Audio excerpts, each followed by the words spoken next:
பெண்களோடும் இயேசுவின் தாய் மரியாவோடும் அவருடைய சகோதரர்களோடும் சீடர்கள் ஒரே மனதோடு இறைவனிடம் வேண்டிக் கொண்டிருந்தார்கள். அல்லேலூயா. திருத்துதர்கள் பணி புத்தகம் 1ஆம் அதிகாரம் 14வது இறைவசனம்.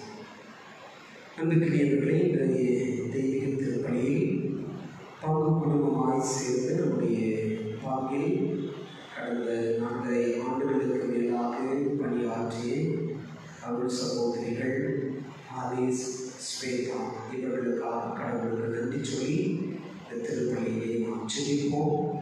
அவர்கள் மேற்கொள்ளப் போகின்ற புதிய பணிக்காகவும் இந்த திருப்பலியை நாம் சிறப்பாக ஜெபிப்போம்.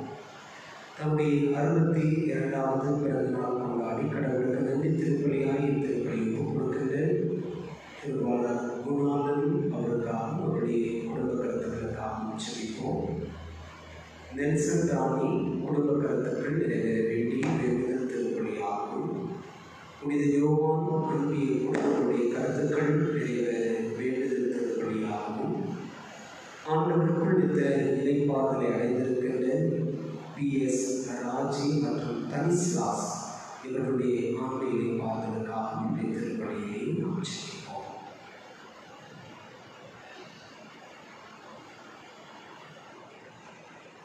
தந்தை மகன் தூய ஆவியாரின் பெயராலே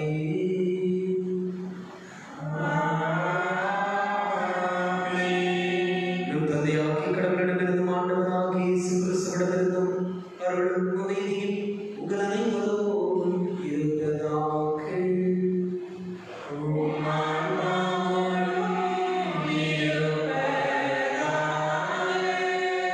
இயேசுவில் அன்புக்குரியவர்களே, வாரத்தின் சனிக்கிழமை இன்றைய நாளில் மே மாதம் 30ஆம் தேதி ஏற்கனவே நம்முடைய திருத்தந்தை பிரான்சிஸ் அவர்கள் உலகளாவிய திரு அவைக்கு அழைப்பு கொடுத்தார். இன்று மாலை நம்முடைய கத்தோலிக்க திரு அவையுடைய தலைமை பீடமாகிய ரோமியில் புனித பேதுரு சதுக்கத்தில் இருக்கின்ற அன்னை மரியாளுடைய திரு சன்னதியில் அமர்ந்து கெதியில் அமர்ந்து உலகம் முழுவதும் கொரோனா நோய் தொற்றினால் பாதிக்கப்பட்டிருக்கிற மக்களுக்காக திருச்செருமானை ஒப்பு கொடுத்து ஜெபிக்கவிருக்கின்ற வைபவம் இன்னும் ஒரு 3 மணி நேரத்தில் அது துவங்கவிருக்கிறது. எனவே திருத்தந்தையுடைய இந்த சிறப்பு திருநிகழ்வுக்காக நாம் ஜெபிப்போம்.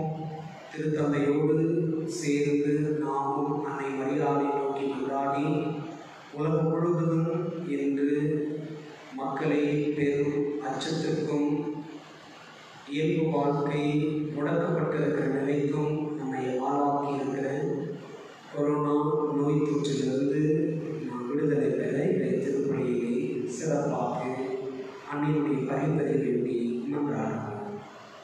அன்புக்குரியவர்களே, இன்றைய இறைவார்த்தை வழிபாடு. இன்றைய முதல் வாசகம் ரோமையில் விசாரணைக்கு கைதியாக எடுத்துச் செல்லப்பட்ட பவுலுடையார் வீட்டு காவலில் வைக்கப்பட்டு அவர் தங்கியிருந்த 2 ஆண்டுகள் முழுவதும் அவரை சந்திக்க வந்தவர்களிடமும் அவர் சந்தித்த மனிதர்களிடமும் இறையாட்சி குறித்து பறைசாற்றி வந்தார். ஆண்டவர் இயேசு கிறிஸ்துவை பற்றி முழு துணிவோடு தடையின்றி கற்பித்து வந்தார் என்று சொல்லப்படுகிறது. அன்புக்குரியவர்களே, இந்த பவுலுடையாருடைய நற்செய்தி அறிவிப்பு பணி இன்று நமக்கு எல்லாருக்கும் மிகப்பெரிய சவாலை தருகிறது. காரணம், இந்த பவுலுடையாரை குறித்து இந்த நாட்களில் நாம் வாசிக்க தொடங்கிய நாள் முதல் இன்றைய நாள் வரை பவுலுடையார் எல்லா சூழலையும் பயன்படுத்தி நற்செய்தி அறிவித்தார். தொழுகை கூடத்திற்கு சென்றாலும் நற்செய்தி அறிவித்தார். ஆற்றங்கரை ஓரம் சென்றாலும் நற்செய்தி அறிவித்தார். மக்கள் திரளாய் கூடியிருந்த இடத்திலும் நற்செய்தி அறிவித்தார். வீடுகளுக்கு சென்ற பொழுதும் நற்செய்தி அறிவித்தார். கசையால் அடிபடுகின்ற பொழுதும் நற்செய்தி அறிவித்தார். விசாரணைக்கு உட்படுத்தப்பட்ட பொழுதும் நற்செய்தியை அறிவித்தார். கைது செய்யப்பட்டு சிறையில் அடைக்கப்பட்ட பொழுதும் அவர் நற்செய்தி அறிவித்தார். இப்படி பவுலுடையார் எல்லா சூழலிலும் நற்செய்தி அறிவிப்பதை மிக முக்கிய பணியாக கொண்டிருந்தார். அன்புக்குரியவர்களே, ஒருவேளை இந்த நோய் தொற்றினுடைய நெருக்கடியில் கூட நாம் நற்செய்தியை அறிவிக்க அழைக்கப்படுகிறோம். இந்த பவுலுடையார் தன்னுடைய நற்செய்தி அறிவிப்பு பணியில் தான் எதிர்கொண்ட துன்பங்களை எல்லாம் மற்றொரு இடத்தில் ஒரு நீண்ட பட்டியலை கொடுப்பார். எனக்கு ஆட்சியிலும் துன்பம், மேட்டிலும் துன்பம், கடலிலும் துன்பம், கரையிலும் துன்பம், வீட்டிற்குள் துன்பம், கடையில் துன்பம் என்று சொல்லி ஒரு மிகப்பெரிய பட்டியலை கொடுப்பார். அந்த எல்லா பட்டியலுடைய சூழலிலும் பவுலுடையார் ஒன்றை மட்டும்தான் மிக முக்கிய பணியாக செய்தார். அது இயேசு கிறிஸ்துவை குறித்து பேசுவது, இயேசுடைய இறையாட்சியை பற்றி கற்பிப்பது. பிரியமானவர்களே, நோய் தொற்று நிமித்தமாய் நெருக்கடிக்கு உள்ளாக்கப்பட்டிருக்கிற நாம் குடும்பமாய் வீடுகளில் முடக்கப்பட்டிருக்கிறோம். இந்த நாட்களிலாவது நாம் கடவுளை குறித்து பேசுகிறோமா? இந்த நாட்களிலாவது அன்னை மரியாதை குறித்து நாம் பேசுகிறோமா? இந்த நாட்களிலாவது நம்முடைய முன்னாள் திருத்தந்தை புனித 2ஆம் தமிழ்ச்செல்வர் சொன்னாரை, பெற்றோர்கள் பிள்ளைகளின் முதல் மறைக்கல்வி ஆசிரியர்கள். அந்த தலையாய கடமையை உணர்ந்து நம்முடைய பிள்ளைகளுக்கு நம்முடைய மறையை பற்றி சொல்லிக் கொடுக்கிறோமா? இவற்றையெல்லாம் இன்றைய முதல் வாசகத்தின் வழியாக இந்த பவுலுடையார் நமக்கு விடுக்கின்ற சவாலாக பார்க்கின்றேன். தூய ஆவியானுடைய பெருவிழாவை நாளைய தினம் கொண்டாடப் போகிறோம். இன்றைய திருப்பலியுடைய வருகை பலனை அன்னை மரியாதை குறித்தும் சீடர்களை குறித்தும் அன்னை மரியாதையோடு இருந்த பெண்களை குறித்தும் சொல்வதற்கு எல்லாரும் ஒருமித்து ஜெபித்துக் கொண்டிருந்தார்கள். இதற்காக தூய ஆவியானுடைய மொழிகளுக்காக. அன்புக்குரியவர்களை, கடந்த 3-4 தினங்களாக ஊடகங்களில் நாம் செய்தியை கேட்கிறோம். பெங்களூரில் கிருஷ்ணகிரியில் கனத்த மழை, 2 தினங்களுக்கு முன்பு மதுரையில் பலத்த மழை, அதற்கு முன்பு தமிழகத்தினுடைய கீழ்ப்பகுதிகளில் வெள்ளம் போன்ற மழை, எல்லாம் இந்த மழை பொழிதலால் ஏற்பட்ட நிகழ்வு. நாளைய தினம் ஆவியானவருடைய பொழிதலுக்காக நம்மை தயார்படுத்திக் கொள்ள இன்றைய வழிபாடு நமக்கு அழைப்பு விடுகிறது. எனவே தான் இயேசுடைய அன்பு சீடர் என்று சொல்லப்படுகிற யோவான் ஆண்டவருடைய அருகாமையை உணர்ந்தார், ஆண்டவருடைய அபிஷேகத்தை உணர்ந்தார். எனவே இயேசுடைய அன்பு சீடராக இருந்தார். அவரை குறித்து தான் இன்றைய நற்செய்தியில் பேசுகிறது.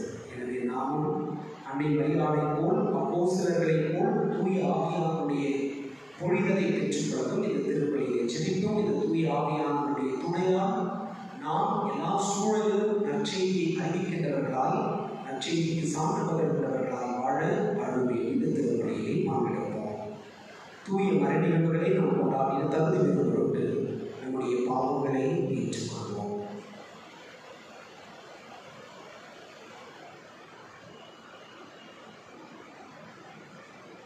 எல்லாம் அந்த இறைவனிடமும்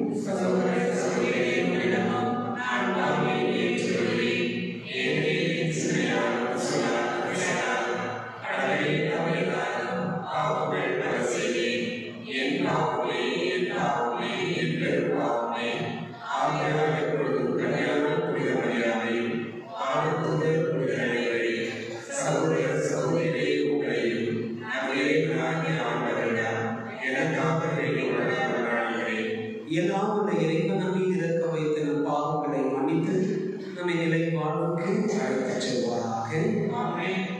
ஆண்டவரே இரக்கமாயினும், கிறிஸ்துவே இரக்கமாயினும், ஆண்டவரே இரக்கமாயினும். செபிப்போமாக. எல்லாம் வல்ல இறைவா, எங்களுக்கு அருள் புரிய உம்மை வேண்டுகிறோம். அதனால் பாஸ்கா விழாக்களை கொண்டாடிய நாங்கள் உமது அருளால் அவற்றை எங்கள் வாழ்விலும் செயலிலும் கடைபிடிக்க செய்வீராக. உமோடு தூயாவியாய் மன்னிப்பள் இறைவனாய் என்றென்றும் வாழ்ந்து ஆட்சி செய்யும் எங்கள் ஆண்டவர் இயேசு கிறிஸ்து வழியாக உம்மை மன்றாடுகின்றோம்.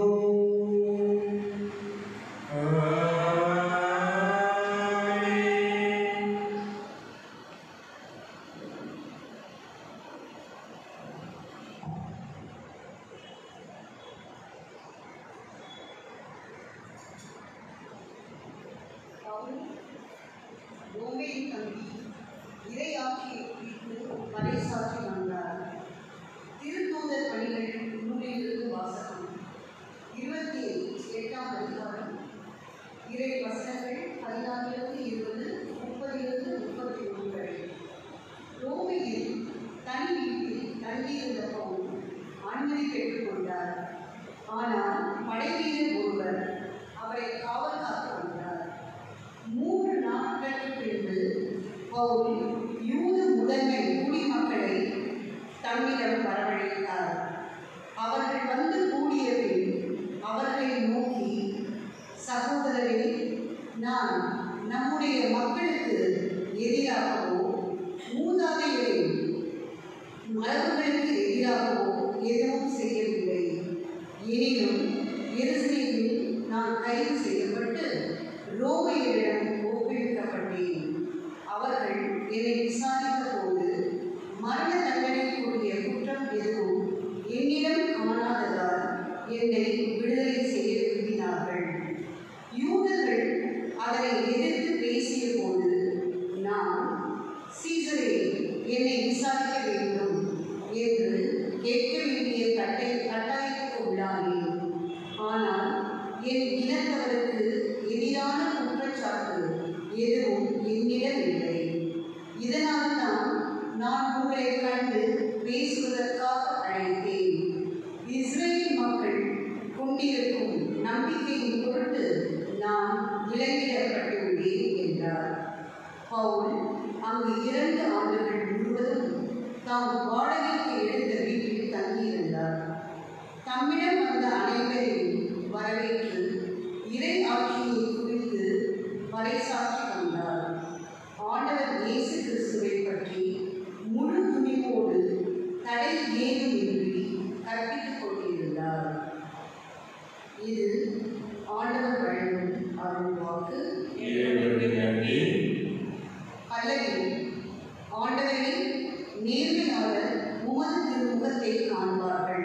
ஆண்டவரே, நேர்மையாளர் உமது திருமுகத்தை காண்பார்கள். ஆண்டவர் தம் தூய கோவிலில் இருக்கின்றார்.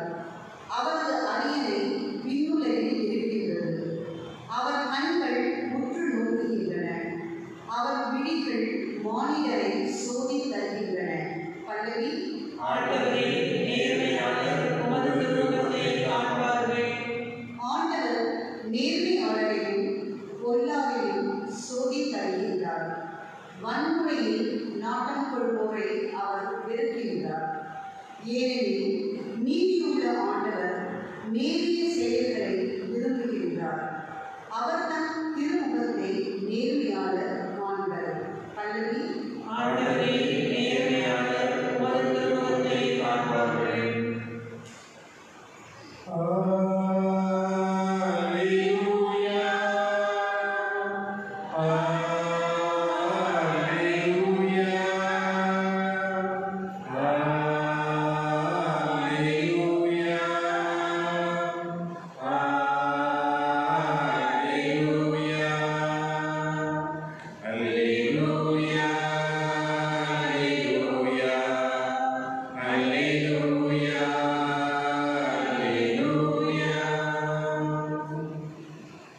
ஆண்டவர்களோடு இருப்பாராக. புனித யோவான் எழுதிய தூய நற்செய்தியிலிருந்து வாசகம். ஆண்டவரை வாழ்த்தி உமக்கு யோவான் எழுதிய நற்செய்தி அதிகாரம் 23 வசனங்கள் 20 25 முடிய. பேதுரு திரும்பி பார்த்தபோது இயேசுவின் அன்பு சீடர் பின்தொடர்கிறார் என்று கண்டார். இவரே இரவு உணவின் போது இயேசுவின் அருகில் அவர் மார்பு பக்கமாய் சாய்ந்து கொண்டு, ஆண்டவரை உம்மை காட்டிக் கொடுப்பவன் எவன் என்று கேட்டவர். அவரை கண்ட பேதுரு இயேசுவிடம், ஆண்டவரே, இவருக்கு என்ன ஆகும் என்று கேட்டார். இயேசு அவரிடம், நான் வரும் வரை இவர் இருக்க வேண்டும் என நான் விரும்பினால் உனக்கு என்ன? நீ என்னை பின்தொடர்ந்து வா என்றார். ஆகையால் அந்த சீடர் இறக்க மாட்டார் என்ற பேச்சு சகோதர சகோதரிகளிடையே பரவியது. ஆனால் அவர் இறக்க மாட்டார் என இயேசு கூறவில்லை. மாறாக, நான் வரும் வரை இவன் இருக்க வேண்டும் என நான் விரும்பினால் உனக்கு என்ன என்றுதான் கூறினார். இந்த சீடரே இவற்றுக்கு சாட்சி. இவரை இவற்றை எழுதி வைத்தவர். இவரது சான்று உண்மையானது என நமக்கு தெரியும். இயேசு செய்தவை வேறு பலவும் உண்டு. அவற்றை ஒவ்வொன்றாக எழுதினால் எழுதப்படும் நூல்களை உலகமே கொள்ளாது என கருதுகிறேன். இது ஆண்டவர் வழங்கும் அருள் வாக்கு. கிறிஸ்துவே உமக்கு புகழ்.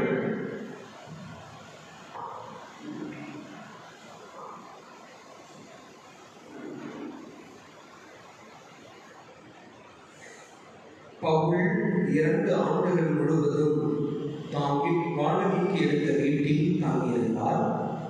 தம்மிடம் வந்த அனைவரையும் வரவேற்று இறையாட்சி குறித்து பறைசாற்றி வந்தார். ஆண்டவர் இயேசு கிறிஸ்துவை பற்றி முழு துணிவோடு தடை ஏதுமின்றி கற்பித்துக் கொண்டிருந்தார். திருத்துதர்கள் பணி புத்தகம் 28ஆம் அதிகாரம் 30 மற்றும் 31வது இறைவசனங்கள். இயேசுவின் அன்புக்குரியவர்களே,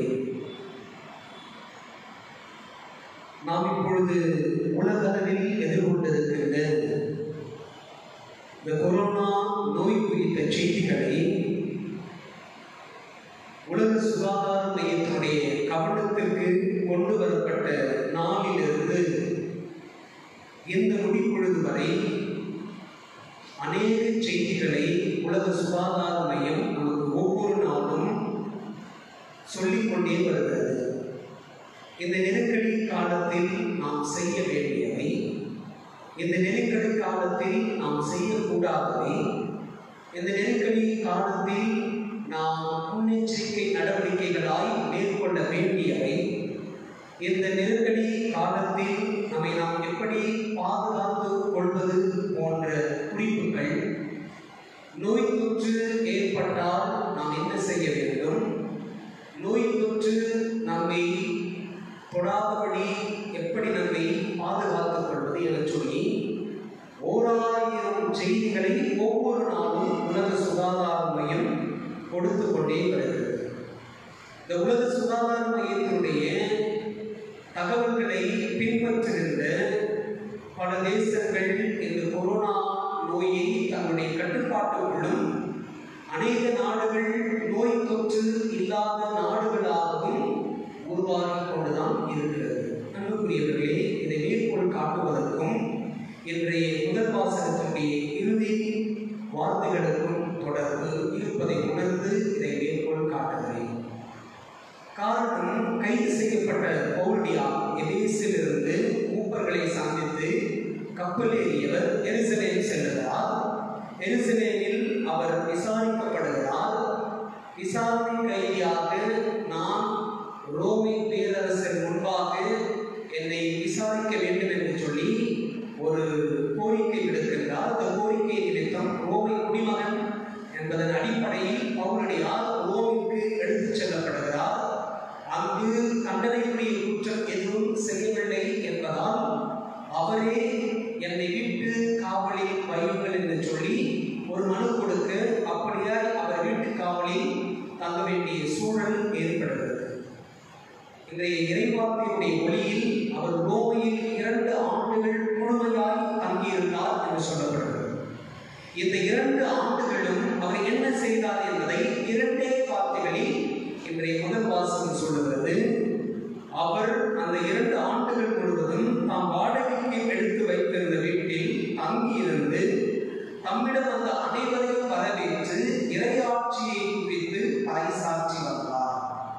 ஆண்டவர் இயேசு கிறிஸ்துவை பற்றி முழுதுவோடு தலையேறின்றி கற்பித்துக் கொண்டது. அன்புக்குரியவர்களே, பவுலடியார் 2 ஆண்டுகள் முழுவதும் இப்படி இந்த உலகளாவிய நோய் தொற்று ஏற்பட்டு உலக சுகாதார மையத்தினுடைய கவனத்திற்கு கொண்டு செல்லப்பட்ட நாள் முதல் இன்று வரை நாம் கடைபிடிக்க வேண்டியவை, செய்ய வேண்டியவை, செய்யக்கூடாதவைகளை எல்லாம் குறித்து ஒவ்வொரு நாளும் நமக்கு கற்பித்துக் கொண்டிருக்கிறதோ, அப்படியாய் பவுலடியார் 2 ஆண்டுகள் முழுவதும் ரோமையில் இறையாட்சியை பற்றியும் இயேசு கிறிஸ்துவை பற்றியும் அவர் பறைசாற்றி கொண்டும் கற்பித்துக் கொண்டும் இருந்தார் என்று சொல்லப்படுகிறது. அன்புக்குரியவர்களே, நாமும் ஏறக்குறைய கடந்த மார்ச் மாதம் 22ஆம் தேதியிலிருந்து இந்த 144 தடை உத்தரவின் அடிப்படையில் நம்முடைய வீடுகளில் முடங்கி கிடக்கின்றோம்.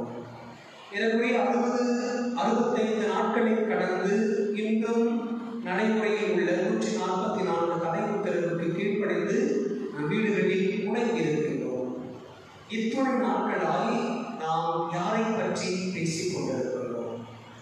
நேற்று தினம் பட்டியலிட்டேன். இந்த நாட்களில் நாம் எவற்றையெல்லாம் குறித்து ஒருவேளை பேசிக் கொண்டிருக்கலாம் என்று சொல்லி இடம் ஒரு நீண்ட பட்டியலிட்டேன். அவைகளை ஒருபுறம் வைக்க இப்பொழுது நாம் ஒரு சுய ஆய்வுக்கு செல்வோம்.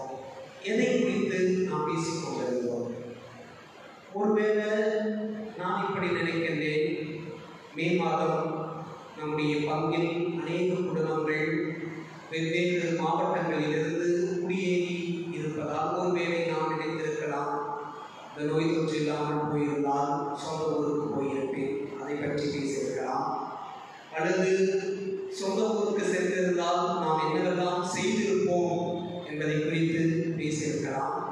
அல்லது நோய் தொற்று இல்லாமல் இருந்திருந்தால் ஒருவேளை நம்முடைய குடும்பங்களில் முன்னதாக ஏற்பாடு செய்திருந்த சுப நிகழ்வுகளை குறித்து நாம் பேசியிருக்கலாம். அல்லது அந்த சுப நிகழ்வுகளுக்கான திட்டங்களை நாம் தீட்டி அதை குறித்து பேசியிருக்கலாம். அல்லது சுப நிகழ்வுகளே நடந்திருக்கும் அவைகளை குறித்து நாம் பேசியிருக்கலாம். அல்லது நம்முடைய குடும்பத்தில் இருக்கின்ற குழந்தைகள் இந்த ஆண்டு விடுமுறைக்கு என்னுடைய தாத்தா வீட்டிற்கு செல்வேன், என்னுடைய பாட்டி ஊருக்கு செல்வேன் என்று சொல்லி பிள்ளைகள் அதை குறித்து பேசியிருந்திருக்கலாம். அல்லது இந்த நாட்களில் நம்முடைய குடும்பத்தில் ஒரு சிலர் பிள்ளைகளுக்கு விடுமுறை என்பதால் சிறப்பு பயிற்சிகளுக்கு அவர்களை நாம் அனுப்பியிருக்கலாம் என்று கூட நாம் பேசியிருக்கலாம். இப்படி கடவுள் அல்லாதவற்றை எல்லாவற்றையும் குறித்து நாம் கட்டாயம் பேசியிருக்கிறோம். ஆனால் இந்த இறைவார்த்தை சொல்லுகிறது, நாம் எல்லா சூழலிலும் கடவுளை குறித்து, இயேசுவை குறித்து பேச அழைக்கப்படுகிறோம் என்று. எனவே தான் மீண்டும் மீண்டுமாய் நாம் அழைத்து சொல்லிக் கொண்டிருக்கிற இந்த நாட்களை கடவுள் கொடுத்த நாட்களாக நாம் எடுத்துக்கொள்ள வேண்டும். ஐயோ பொருளாதாரம் சரிந்து விட்டதே, ஐயோ வேலைக்கு செல்ல முடியவில்லையே, ஐயோ இந்த மாதம் எனக்கு வர வேண்டிய சம்பளம் இதனால் வரவில்லையே என்றெல்லாம் நாம் ஏற்கப்படுவதும் அது குறித்த ஆதங்கத்தில் விடுவதும் இயல்பு. ஆனால் அதைவிட முக்கியமானது நம்முடைய ஆன்மீகம், நம்முடைய கடவுளுடனான தனிப்பட்ட உறவு, கடவுளுடனான தனிப்பட்ட உறவு. அன்புக்குரியவர்களே, பவுலடியார் நான் ஏற்கனவே குறிப்பிட்டது போல எல்லா சூழலிலும் இயேசுவை பற்றி பேசினார். ஒரு காலகட்டத்தில் இந்த இயேசுவுக்கு எதிராக செயல்பட்டவர், இயேசுவினுடைய போதனைகளை ஏற்றுக்கொண்டவர்களை சிறைபிடித்தவர், அவர்களை சிறையில் அடைத்தவர், கொடுமைப்படுத்தியவர். ஆனால் அதே மனிதர் இயேசுவினுடைய தனிப்பட்ட அனுபவத்திற்கு பிறகு இயேசுவை குறித்து மட்டும்தான் பேசினார். இயேசுவினுடைய இறையாட்சியை பற்றி மட்டும்தான் அவர் கற்பித்தார் எல்லா சூழலிலும். அன்புக்குரியவர்களே, இது நமக்கான முதல் செய்தி. Let us also talk for some time about Jesus, about the scripture, about the Blessed Virgin Mother, about our Catholic faith and the catechism that we need to inculcate in our children. இவற்றையெல்லாம் குறித்து பேச இந்த நாட்களை கடவுள் நமக்கு கொடுத்திருக்கின்றார். ஒருவேளை இந்த வாய்ப்புகளை நாம் தட்டி கழித்திருப்போம் என்று சொன்னால் மீண்டும் நம்முடைய தார்மீக கத்தோலிக்க பெற்றோர்களுக்கான கடமை உணர்வு செயல்பட கடவுள் நமக்கு சிறப்பு அழைப்பு கொடுக்கின்றார். அன்புக்குரியவர்களே, இதனுடைய நிகழ்ச்சியாகத்தான் இன்றைய நற்செய்தியை நான் பார்க்கிறேன். நேற்றைய தினம் இயேசுவுக்கும் பேதுருவுக்குமான உரையாடல் குறித்து நாம் தியானித்தோம். பேதுரு எந்த அளவுக்கு இயேசுவின் மீது அன்பு கொண்டிருக்கிறார் என்பதை இயேசுவே ஒரு வினாவை எழுப்பி பேதுருவிடமிருந்து விடையை எதிர்பார்க்கின்றார். நீ என்னை அன்பு செய்கிறாயா என்று இயேசு கேட்க பேதுரு, ஆண்டவரே உமக்கு தான் தெரியுமே, நான் எவ்வளவு அன்பு செய்கிறேன். அவருடைய அன்பை ஏற்றுக்கொள்கிற இயேசு சொல்கிறார், நாடுகளை எப்படி என்று சொல்லி அவருக்கான பணி எதுவாக இருக்க போகிறது என்பதை இயேசு முன்னதாகவே பேதுருவுக்கு தனிப்பட்ட முறையில் சுட்டி காட்டுகிறார். என் ஆடுகளை, என் திருச்சபைக்கு தலைவனாயிரு, என் போதனைகளை ஏற்றுக்கொண்டு என் மீதும் என் வழியாக கடவுள் மீதும் நம்பிக்கை கொள்ளுகின்றவர்களை, இந்த இறையாட்சி வழியில் அவர்களை வளர்த்திடு என்பதையெல்லாம் இயேசு கூறுவதாய் நேற்றைய நற்செய்தியில் நாம் தியானித்தோம். அதனுடைய தொடர்ச்சியாக வருகிற இன்றைய பகுதியில் இயேசுவுக்கும் அவருடைய அன்பு சீடரான யோவானுக்குமான உறவை குறித்து இன்று நாம் தியானிக்க அழைக்கப்பட்டோம். அன்புக்குரியவர்களே, இந்த யோவான் இயேசுடைய அன்பு சீடர் என்று சொல்லப்படுகிறது. இயேசுவுக்கு யோவான் மீது ஒரு தனி அன்பு இருந்தது, இது உண்மைதான். ஆனால் அதே வேளையில் இயேசு மற்ற சீடர்களை எல்லாம் கண்டுகொள்ளவில்லையா என்றால் இல்லை. இயேசு எல்லாரையும் அன்பு செய்வார், எல்லாரிடத்திலும் அப்படித்தான் இருந்தார். ஆனால் யோவானுக்கு ஒரு தனிப்பட்ட அன்பு இருந்தது. அந்த அன்பு இயேசுவும் யோவான் மீது செலுத்த வேண்டிய கட்டாயத்திற்கு அவரை தள்ளியது. ஒருவேளை நான் யூகிக்கிறேன், சீடர்களுள் மிக சிறியவர் யோவானாக இருந்திருக்கக்கூடும்.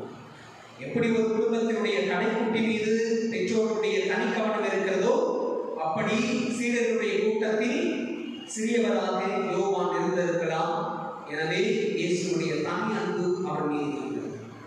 அதற்கேற்றார் போல்தான் யோவானும் இயேசுடைய கடற்பணியில் பயணிக்கின்றார்.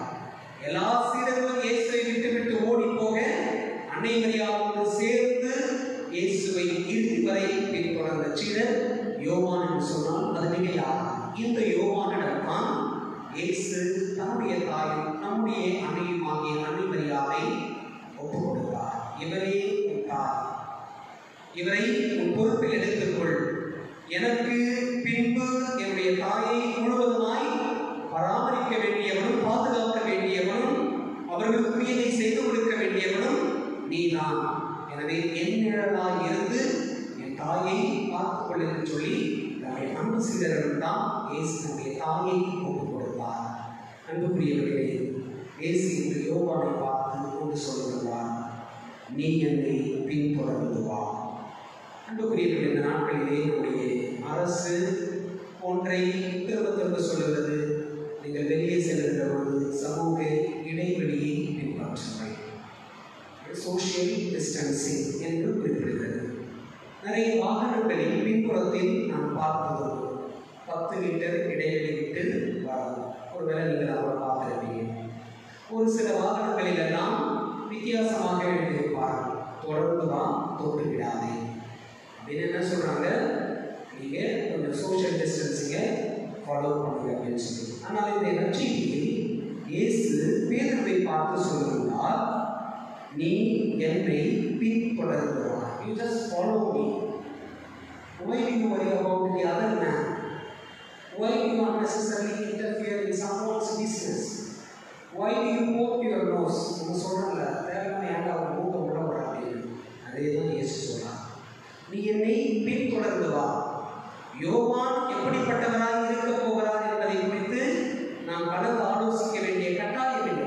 அது இப்பொழுது நம்முடைய கருப்பொருள் அல்ல, அது நம்முடைய பேச்சு பொருளும் அல்ல. உனக்கானது நீ என்னை பின்தொடர்ந்து வா. நான் எதை செய்யும்படி உனக்கு சொல்லியிருக்கிறேனோ அதை செய்து கொண்டு என்னை பின்பற்றி வா, என்னை பின்தொடர்ந்து வா என்று சொல்லித்தான் இயேசு பேதுருவுக்கு சொல்லுகிறார். ரொம்ப பிரியர்களே, இன்று இயேசு நமக்கும் சொல்லுகிறார். இந்த நெருக்கடி வேளையில் உன்னுடைய விசுவாசத்தில் கலந்து போகாமல் என்னை பின்தொடர்ந்து வா.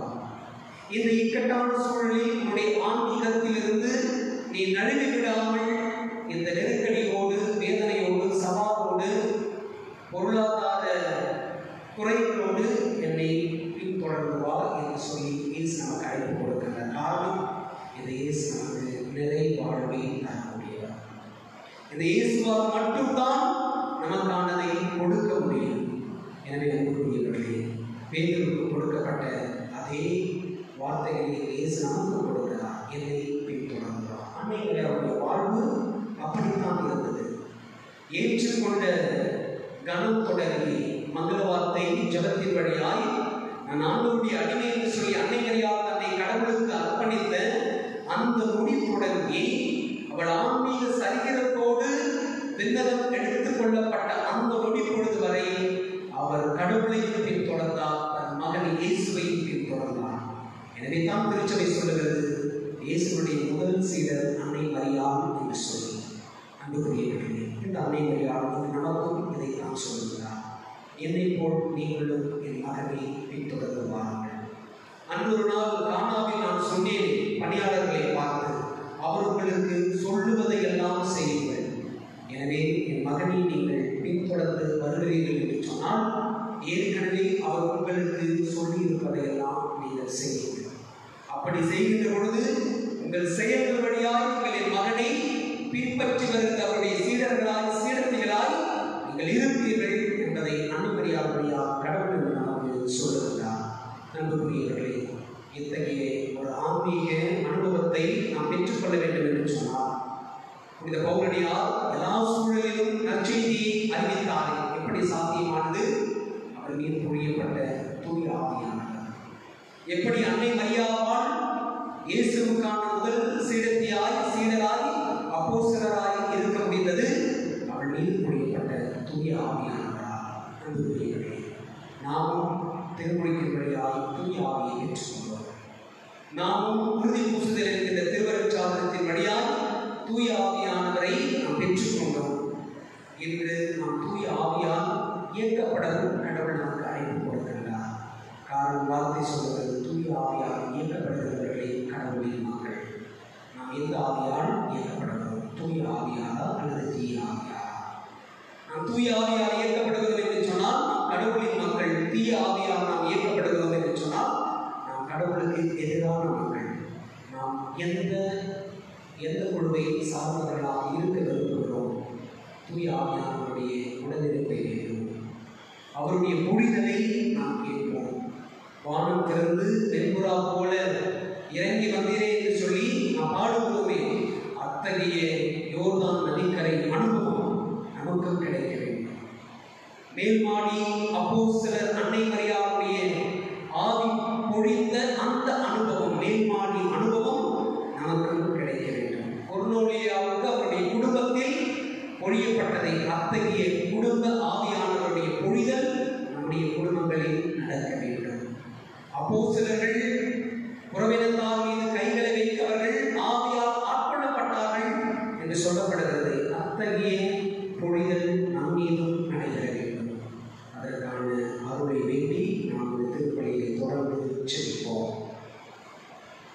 அன்புக்குரியவர்களே, இன்றைய நாளில் நாம் அன்னை மரியாளுடைய சிறப்பு பக்தி முயற்சிகளில் ஒன்றும் சிறப்பு பெயர்களில் ஒன்றுமான உபகார மாதா குறித்து நாம் தியானிக்க அழைக்கப்படுகிறோம்.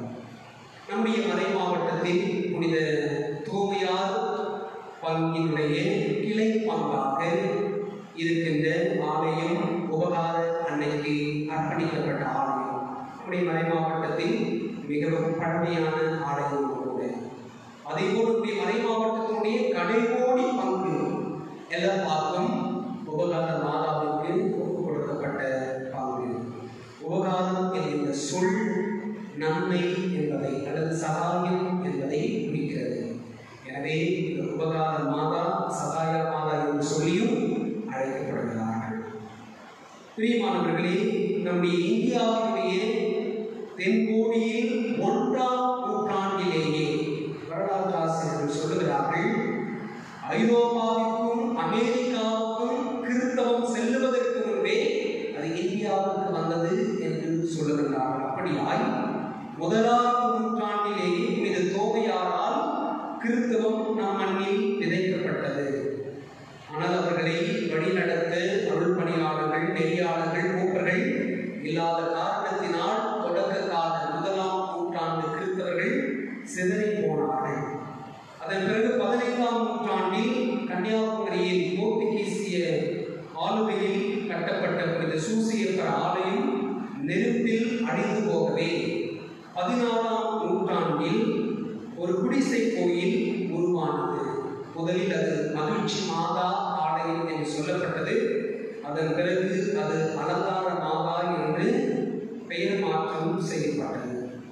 1542ஆம் ஆண்டு இங்கு வந்த புனித பிரான்சிஸ் சவேரியார் மக்களை கிறிஸ்தவ நம்பிக்கையில் வளர்த்தெடுத்தார். தொடர்ந்து இயேசு சபையினுடைய மறைவிருப்பு தலமாக விளங்கிய கன்னியாகுமரியில் 1700ஆவது ஆண்டு ஒரு ஆலயம் கட்டப்பட்டு அலங்கார மாதாவுக்கு அர்ப்பணிக்கப்பட்டது.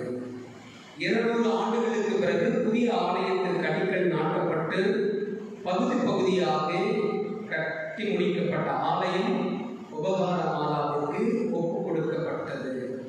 எனவேதான் தென்கோடியில் தேவமாதா உபகார மாதா என்று சொல்லி அழைக்கப்படுகிறார்கள். இந்த ஆலயத்தை குறித்து சொல்லுகின்ற பொழுது அவர்கள் இப்படியாக சொல்லுகிறார்கள், ஜெபமணிகளை, ஜெபமாலையுடைய மணிகளை அடிப்படையாக கொண்டு 153 அடி நீளம், 53 அடி அகலம் மற்றும் 153 அடி உயர கோபுரத்துடன் கோத்திக் கட்டிடக்கலையை பின்பற்றி இந்த ஆலயம் கட்டப்பட்டது என்று சொல்லப்படுகிறது. கடல் மட்டத்திலிருந்து 13 அடி கீழே அமைந்திருக்கிறது என்பது ஒரு சிறப்பு குறிப்பாக இங்கு மேற்கோள் காட்ட விரும்புகிறேன். கடந்த 2011ஆம் ஆண்டு கோட்டாறு மறை மாவட்டத்தின் திருத்தலமாக உயர்த்தப்பட்ட இப்பங்கு முக்கடலும் சங்கமிக்கும் கன்னியாகுமரியின் கன்னிமரியாளான அலங்கார உபகார மாதா என்று சொல்லி அழைக்கப்பட்டு சாதி மத மொழி என வேதத்தை தனித்தால் நாடி வரும் எல்லாருக்கும் மிகுந்த வல்லமையோடு பரிந்துரை செய்கின்றார். அன்புக்குரியவர்களே, சகாயம் செய்யும், நன்மை செய்யும் உபகார மாதாவிடம் நாம் ஜெபிப்போம். உபகார தாயே, உம்முடைய ஒருங்கிணைப்பு அப்போஸ்தலர்கள் ஆவியானவருடைய பொழிதலை மேல்மாடியில் பெற்றுக்கொள்ள செய்தது. அப்படியால் நாளைய தினம் நாங்கள் கொண்டாட போகிற பெந்தகோஸ்தே பெருவிழா 50வது நாள் கொண்டாட்டம் ஆவியானவருடைய பொழிதல் திருநிகழ்வு எங்கள் மீதும் நடந்திட, எங்கள் குடும்பத்தின் மீதும் நடந்திட எங்களுக்காக வல்லமையோடு பரிந்து பேசும். இப்படியால் நாங்கள் இயேசுவின் நற்செய்தியாளர்களால் சொல்லிலும் செயலிலும் வாழ்வியல் முறையிலும் நாங்கள் இருக்க எங்களுக்கு கடவுளிடமிருந்து ஆசிரியை பெற்றுக்கார்கள் என்று சொல்லி தொடர்ந்து இந்த திருப்பலியை நாம் செபிப்போம். பிரியமானவர்களே, இறுதியாக இன்று மே மாதம் 30ஆம் தேதி 789 ஆண்டுகளுக்கு முன்பு புனித அந்தோனியார் புனிதராக அறிவிக்கப்பட்ட நாள் இன்று. எனவே இன்றைய நாளில் அன்னை மரியாளுடைய அதீத பக்தர் புனித அந்தோனியா. எனக்கு அவருடைய பரிந்துரையை வேண்டி இந்த திருவழியிலே நாம் சிரிப்போம்.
சகோதரிகளே, என்னுடையது உங்களுடையதுமான இந்த தெய்வீக திருப்பலி எல்லாம் உள்ள தந்தையாக எங்களுக்கு ஏற்றாக முடிச்செய்யுங்கள்.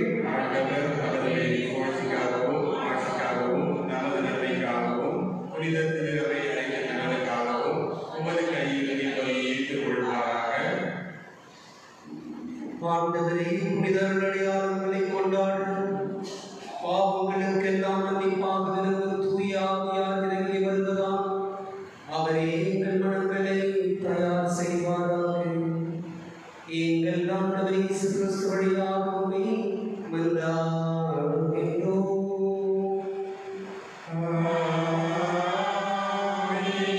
ஆண்டவர் உங்களோடு இருப்பாராக. இதயங்களை மேலே எழுப்புங்கள். இறைவனாகிய ஆண்டவருக்கு நன்றி கூறுவோம். ஆண்டவரை தூயவரான தந்தையை எங்கள் வாழ்வெல்லாம் இறைவாகிய நாளிடத்தில் நாங்கள் நமக்கு நன்றி செலுத்துவது மெய்யாகவே தகுதி மீதியுமாக நீங்கள் கடமையை மீட்புக்குரிய செய்யணுமாகும். கிறிஸ்து உயிர்த்தெழுந்தபின் தம் சீடர் எல்லாருக்கும் வெளிப்படையாக தோன்றினார். தமது இறையியல்பில் நாங்கள் பங்கு பெறும் பொருட்டு சீடர்கள் கண்முன்பாக வெண்ணேற்றமானார். ஆகவே பாஸ்கா மகிழ்ச்சி போக அனைத்துலகில் மாதர் அனைவரும் மக்களிக்கின்றனர். அவ்வாறே ஆற்றல் மிக்கோரும் அதிகாரம் கொண்ட தூதர்களும் உமது மாட்சியை பொழுது வாடி முடிவின்றி சொல்லுவதாவது: தூயவர் தூயவர் தூயவர், வார்ப்படைகளை கடவுளா ஆண்டவர், விண்ணகமும் மண்டகமும் உமது ஆட்சியால் நிறைந்துள்ளன. உலகிலே ஹோசானா, ஆண்டவர் பெயரால் வருகிறவர் ஆசி பெற்றவர். உலகிலே ஹோசானா. ஆண்டவரின் மெய்யாகவே தூயவர், தூய்மை அனைத்திற்கும் ஊற்று. ஆகவே கூடிய ஆவியை பொழுது இக்காணிக்கைகளை தூய்மைப்படுத்த உடைய வேண்டுகிறோம். இவ்வாறு எங்கள் ஆண்டவர் இயேசு கிறிஸ்துவின் திருவுடலும் திருரத்தமுமாய் இவை எங்களுக்கு மாறுவனவாகுக. இயேசு பாடுபட உடல் கணிந்து தம்மை கையளித்த போது அப்பத்தை எடுத்து மக்கள் நன்றி செலுத்தி வாழ்த்துரைத்து தம் சீடர்களுக்கு அளித்த நம் தெய்வம் இயேசு கூறியதாக: அனைவரும் இதிலிருந்து பெற்றுக் கொள்ளுங்கள், ஏனெனில் இது உங்களுக்காக கையளிக்கப்படும் என் உடல்.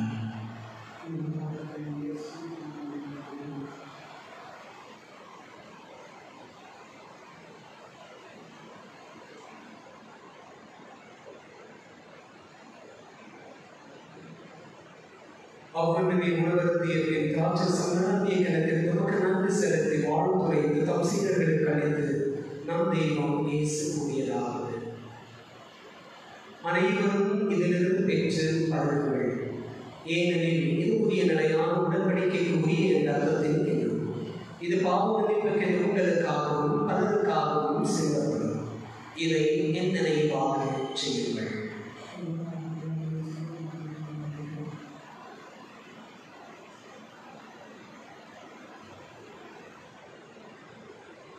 நம்பிக்கையின் மறைபொருள். ஆண்டவரே, நீர் வருமளவும் உமது இறப்பினை அறிக்கையிடுகிறோம், உமது உயிர்ப்பினையும் எடுத்துரைக்கின்றோம். ஆகவே ஆண்டவரே, நாங்கள் கிறிஸ்துவின் இறப்பினையும் உயிர்ப்பினையும் நினைவு கூர்ந்து வாழ்வுதல் அப்பத்தையும் மீட்பளிக்கும் கிண்ணத்தையும் ஒப்புக் கொடுக்கிறோம். உம் திருமணத்து ஊழியக்கூடிய தகுந்தவர்களை எங்களை ஏற்றுக்கொண்டு எனவே உமக்கு நன்றி செலுத்துகிறோம். மேலும் கிறிஸ்துவின் உடலிலும் ரத்தத்திலும் பாகுபடுவீர்கள் தூய ஆவியார் ஒன்று சேர்க்க வேண்டும் என உண்மை தாழ்மையுடன் நாடாடுகிறோம். இறைவா, உலகெங்கும் பரவியிருக்கும் இந்த திரு அவை நினைவு கூர்ந்தருடன் எங்கள் திருத்தந்தை பிரான்சிஸ், எங்கள் அன்பு ஆயர் நீதிநாதன், இணை ஆயர்கள், திருப்பணியாளர்கள், துறவிய பொதுநிலையினர் ஆகிய அனைவரையும் அன்பில் நிறைவு பெறச் செய்தனர்.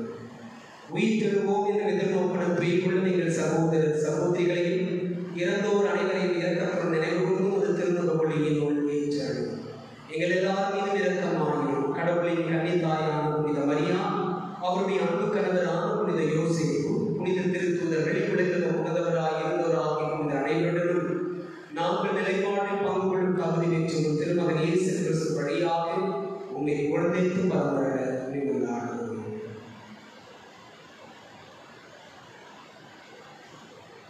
இவர் வழியாக இவரில் எல்லாம் உள்ள இறைவனாகிய தந்தையே, தூய ஆவியாரின் ஒன்றிப்பில் எல்லா புகழும் ஆட்சியும் என்று நமக்கு உரியதே. ஆமென்.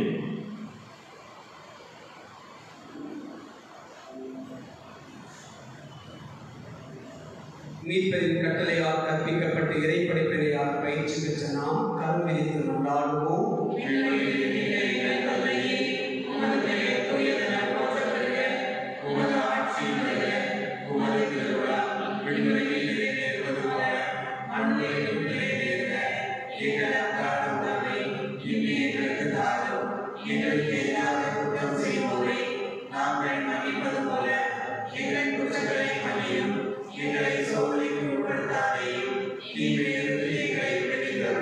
ஆண்டவரே, தீமை அனைத்திலிருந்து எங்களை விடுவித்து எங்கள் வாழ்நாளில் அமைதியை கனிவுடன் அருளும் என்ற ஆளுநர் உமது இரக்கத்தின் உதவியால் நாங்கள் பாவத்திலிருந்து எப்போதும் விடுதலை பெற்று யாதொரு கலக்கமின்றி நலமாயிருப்போமாறு நாங்கள் எதிர்நோக்கி இருக்கும் பேரிடத்திற்காகவும் இணைத்தராக இயேசு கிறிஸ்துவின் வருகைக்காகவும் மகிழ்ச்சியுடன் காத்திருக்கின்றோம். ஆண்டவரே இயேசு கிறிஸ்துவே, அமைதி உங்களுக்கு விட்டு செல்கிறேன், என் அமைதி உங்களுக்கு அளிக்கிறேன் என்றும் திருத்துதர்களுக்கு மொழிந்தேன். எங்கள் பாவங்களை பாராமல் உமது திரு அவையின் விசுவாசத்தை கண்ணோக்கி எங்களுக்கு அமைதியும் ஒற்றுமையும் அளித்தருட திருமணம் கொள்கிறார். என்னும் வாழ்ந்து ஆட்சி செய்கிற நீரே. ஆண்டவருடைய அமைதி உங்களோடு என்ன இருப்பதாக ஒருவர் ஆண்டவர் தருகின்ற அமைதியை பகிர்ந்து கொள்வோம். உலகின் பாவங்களை போக்கும் இறைவன் செம்மறியே, எங்கள் மேல் இரக்கமாயிரும். உலகின் பாவங்களை போக்கும் இறைவன் செம்மறியே, எங்கள் மேல் இரக்கமாயிரும். உலகின் பாவங்களை போக்கும் இறைவன் செம்மறியே, எங்களுக்கு அமைதியை அளித்தருளும்.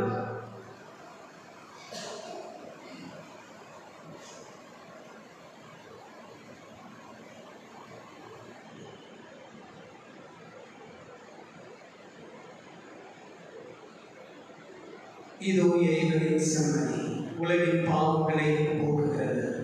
இயேசுவின் திருவிருந்துக்கு அழைப்பு பெற்றிருக்கிற நாம் எல்லாருமே பேர் பெற்றோம்.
முழங்கால் படியிடுவோம்.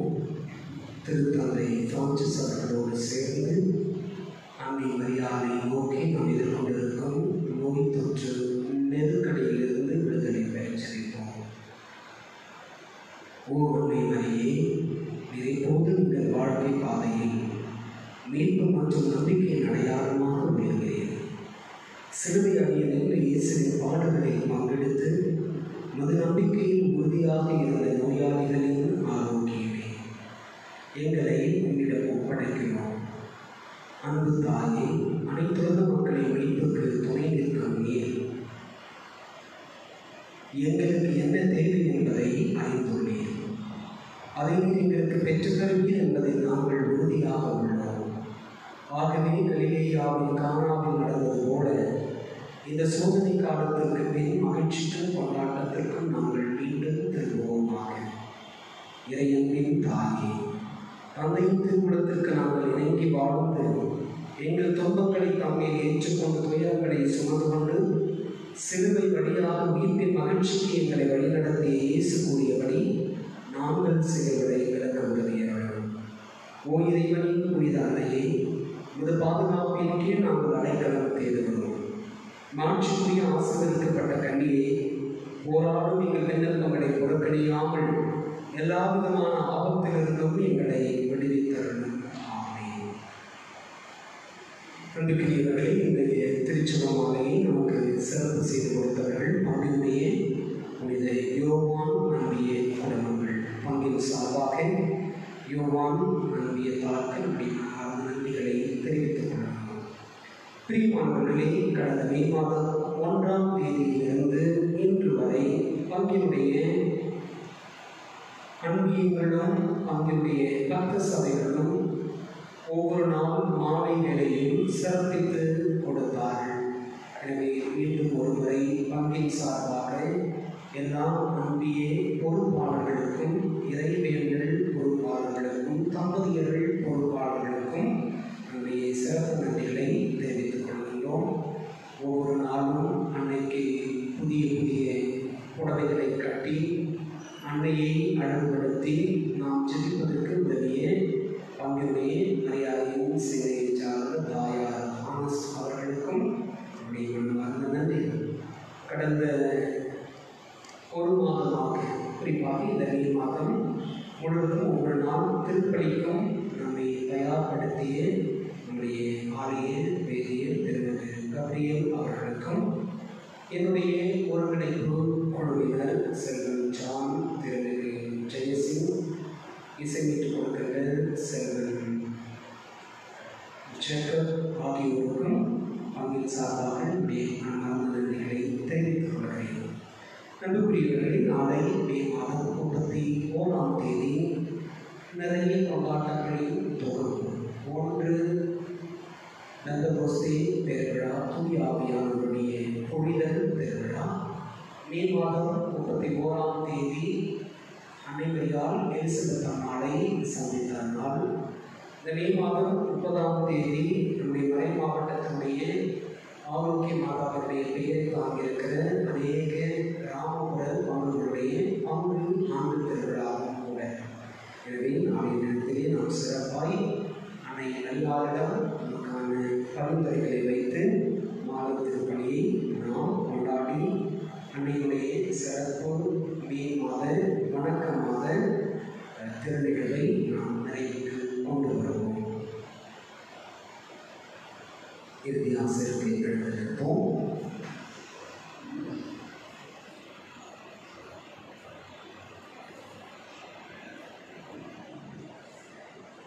நன்றியோடு வந்தாடுவோமாக. ஆண்டவரே, நீர் கனிந்த எங்கள் வேண்டல்களை கேட்டருள்வீராக. அதனால் பழைய நகற்றிலிருந்து புதிய மறைபொருள்களுக்கு நீர் எங்களை வழிநடத்தியது போல பழைய நிலையிலிருந்து விடுவிக்கப்பட்டு தூய்மை பெற்ற மனங்களால் நாங்கள் புதுப்பிக்கப்படுவோமாக. எங்கள் ஆண்டவர் இயேசு கிறிஸ்து வழியாக உம்மை மன்றாடுகின்றோம்.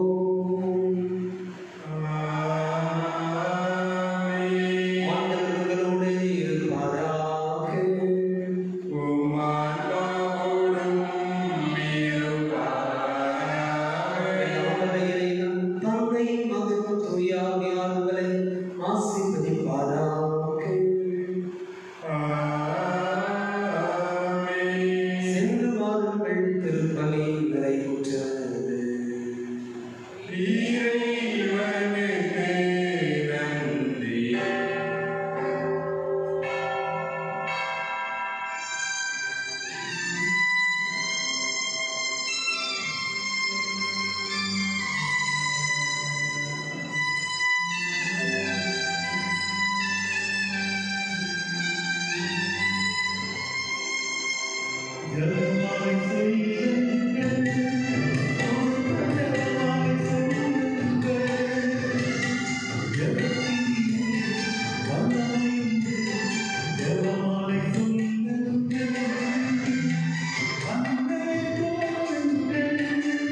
பெண்